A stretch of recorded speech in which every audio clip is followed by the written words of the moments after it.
Hi guys! Mapagpalang araw sa ating lahat. Saan man sulok ng mundo kayo naroroon, naway nasa mabuti po kayong kalagayan sa araw-araw. Guys, updated po ako ngayon sa aking Pico Laser number 5. Ito na po guys, medyo nag-brighten ang ating mukha. Ayan, nagre-reflect siya sa sinat ng araw. Ayan po guys. Ayan. Medyo brighten na siya guys. Hindi kagaya nung dati na grabe ang itim. So ngayon brighten na siya kahit sa kabila. Ito na po yung number 5 natin na Pico Laser. So kahit medyo mahal, pinagtiisan ko kasi gusto kong matanggal yung ating pigmentation guys. First time ko nagkaroon ng pigmentation. Actually, dati ang kinis-kinis yung mukha ko. Pero minsan, hindi maiwasan na ma-expose tayo sa labas, lalo pag mainit. Kaya, ayun, nag-trigger yung aking pigmentation. Kaya, grabe, kumalat hanggang dito. So, ngayon, nagpa-Pico Laser ako. Kaya, yan, medyo nag-brighten na siya.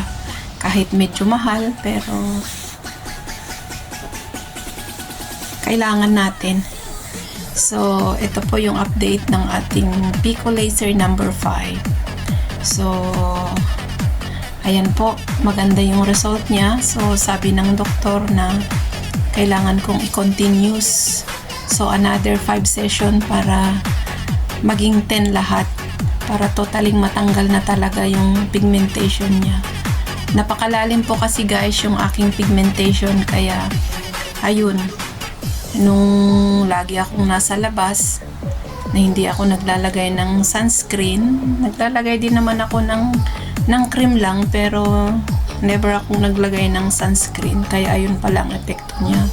Kaya advice ng doktor na pag lumabas, kailangan daw laging naglalagay ng sunscreen sa mukha kasi sa sinat ng araw, grabe ngayon, mainit. Tama nga naman na pag nasa labas tayo, grabe ang init-init. So, kailangan natin maglagay ng sunscreen para maproteksyonan yung ating skin. Kaya, ayun po. So, advice ko sa mga kababaihan, kahit naman po sa mga lalaki, kailangan natin maglagay ng sunscreen bago tayo lumabas ng bahay. Kasi super init talaga ngayon yung panahon. So, ito po yung updated natin sa ating Pico Laser number 5. Kahit medyo mahal na $1,005 pero okay lang.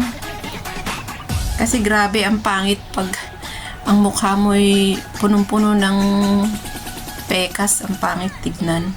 Kaya hindi ako tumitingin dati sa salamin kasi grabe yung pekas ko. Pero ngayon, nag-brighten na siya. So, maganda naman po ang epekto ng Pico Laser. Actually po, dalawa yun. Pico Laser and Yellow Laser po yung iba. Para madali daw matanggal yung pekas niya. Kasi yung pekas ko napakalalim daw.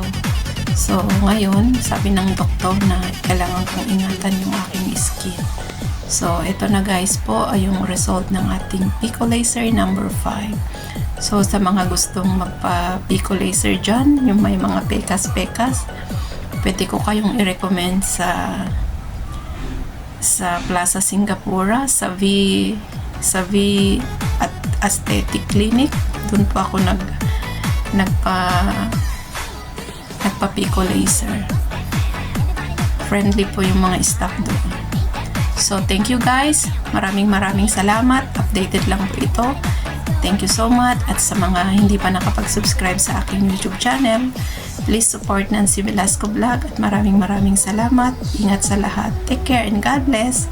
Bye-bye.